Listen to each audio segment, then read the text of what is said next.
Yo soy el buen pastor, que da la vida por sus ovejas.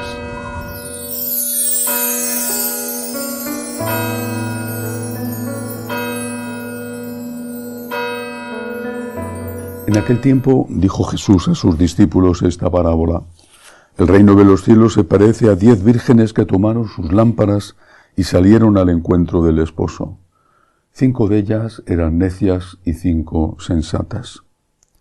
Las necias, al tomar las lámparas, no se aprovecharon de aceite, en cambio, las prudentes se llevaron alcuzas de aceite con las lámparas. El esposo tardaba. Les entró sueño a todas y se durmieron. A medianoche se oyó una voz: que llega el esposo, salid a recibirlo. Entonces se despertaron todas aquellas vírgenes y se pusieron a preparar sus lámparas. Y las necias dijeron a las sensatas: dadnos de vuestro aceite, que se nos apagan las lámparas. Pero las prudentes contestaron: por si acaso no hay bastante para vosotras y nosotras, mejor es que vayáis a la tienda y lo compréis. Mientras iban a comprarlo, llegó el esposo, y las que estaban preparadas entraron con él al banquete de bodas, y se cerró la puerta. Más tarde llegaron también las otras vírgenes, diciendo: Señor, Señor, ábrenos. Pero él respondió: en verdad os digo que no os conozco. Por tanto, velad, porque no sabéis el día ni la hora. Palabra del Señor. Gloria a ti, Señor Jesús. Hoy la Iglesia celebra esta fiesta litúrgica, Santa Teresa Benedicta, Santa Edith Stein. Juan Pablo II la declaró copatrona de Europa, con los que ya existía, por ejemplo, San Benito, Santa Brígida, una mujer extraordinaria, judía de religión, no solamente, es decir, de práctica judía, no solamente de religión por su familia, pero una buscadora honesta de la verdad, discípula de uno de los principales filósofos de la época. No encontró la verdad hasta que la descubrió en Cristo.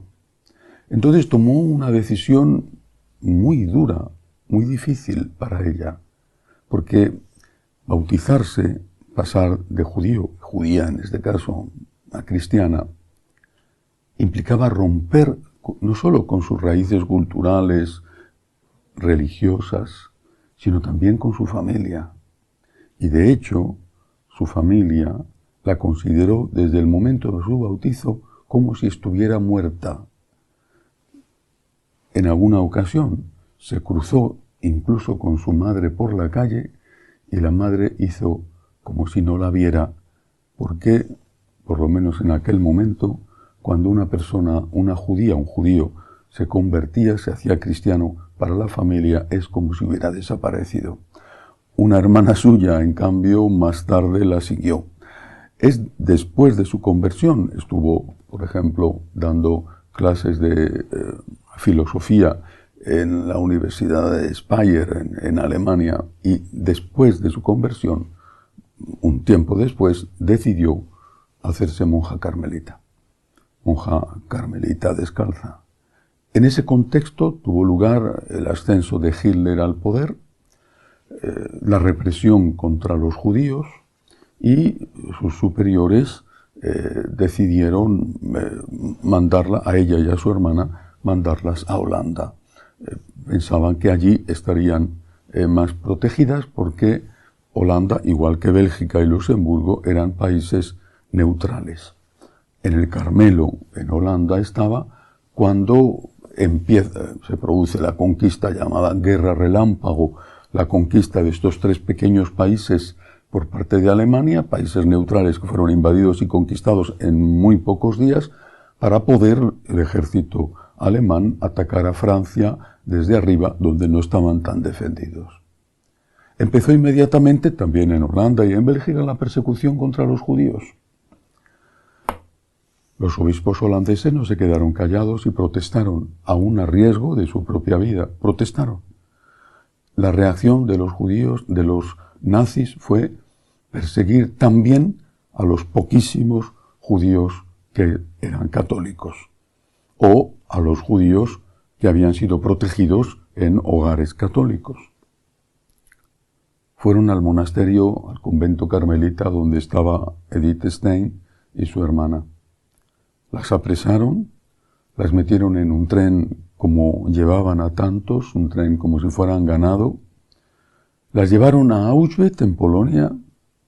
Allí se sabe que llegó, allí se perdió su pista, porque inmediatamente la metieron en una cámara de gas y allí, con su hermana, con tantísimos otros judíos y otros que no eran judíos, por ejemplo, los gitanos, los polacos, miles y miles de polacos, o los enfermos mentales, eran gaseados hasta morir y después eran reutilizadas las partes que los nazis consideraban útiles, el cabello para pelucas, los dientes, si tenían sobre todo algún diente de oro. Una mártir no renunció a su fe. Murió como nuestro Señor Jesucristo, no en la cruz, sino en una cámara de gas. Compartía con Cristo su raza. Compartía con la Santísima Virgen, con los apóstoles, su raza. Y siguió el camino, primero, del ostracismo, del aislamiento, y segundo, el camino de la muerte unida a Cristo.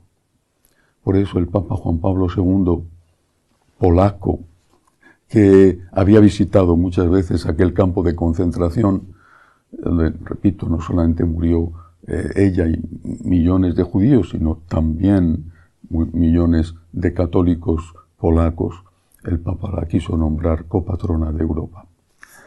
Hasta aquí la historia. Ahora vamos con la enseñanza. Buscar la verdad, al precio que sea. Quizá vivió Santa Edith en una época en que los hombres buscaban la verdad.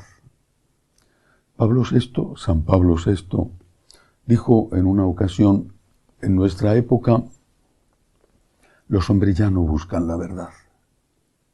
Y porque no buscan la verdad, no escuchan a los maestros. Pero añadió: sin embargo, en nuestra época los hombres siguen buscando la felicidad. Y porque buscan la felicidad, sí que escuchan a los testigos.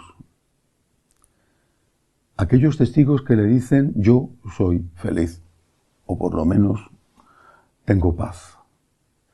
Testigos que están sufriendo una enfermedad, a veces terrible, y que sin embargo logran, en medio del dolor físico que es tan destructivo de la persona, logran encontrar una paz interior que transmiten, sorprende, admira a los que le rodean y le lleva a preguntar ¿por qué?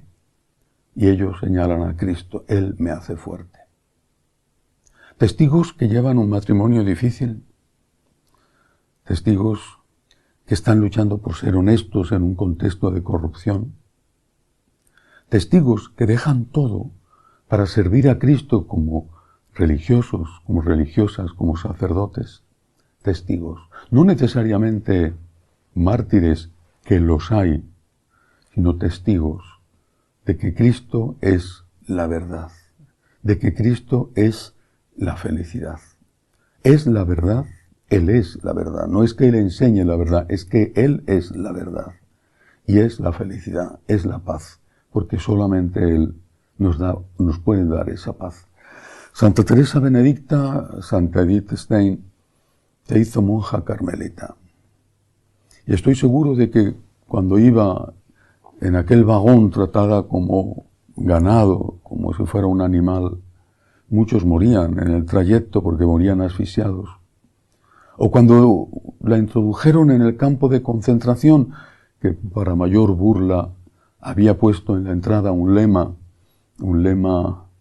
que era de Dante, en su Divina Comedia lo pone en la puerta del infierno: lasciati ogni speranza, dejad toda esperanza. Estoy segura de que cuando entró allí sabía lo que la esperaba, y cuando la metieron en la cámara de gas sabía lo que la esperaba. Estoy seguro también de que pensó, solo Dios basta, solo Dios basta.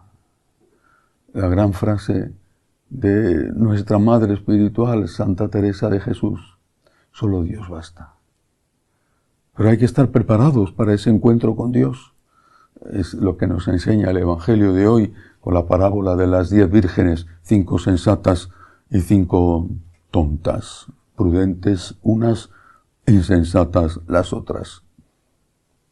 Hay que estar preparado. Y hay que estar diciéndole a Dios todos los días y siendo consecuente con ello, solo tú me bastas. Podrán venir tormentas, podrán venir persecuciones, pero si la casa está cimentada sobre roca, resistirá a esas tormentas y a esas persecuciones. Y la roca, la única verdadera roca es Cristo.